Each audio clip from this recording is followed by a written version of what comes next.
ఈరోజు జగన్మోహన్ రెడ్డిని చూస్తే తడుపుకుంటున్నారు.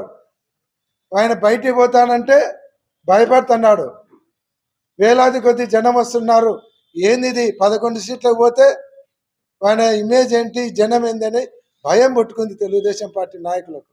అందుకే మీరు 500 మంది చాలు, 200 మంది చాలు, మేము రానియమంటున్నారు పోలీసులు.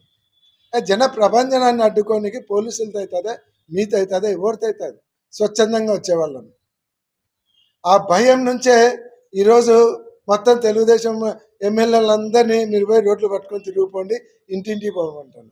ఇంటికి పోతే వాళ్ళు క్వశ్చన్ చేస్తున్నారు. 18 సంవత్సరాల దాకా మహిళలు అడుగుతున్నారు, మా 1500 ఏమైంది, 18,000 ఇస్తామన్నారు సంవత్సరానికి. నిరుద్యోగులు అడుగుతున్నారు 3,000 నిరుద్యోగ భృతి ఏమైందని.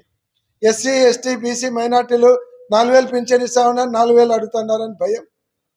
ఆ భయంతో గ్రామాలలోకి పోలేక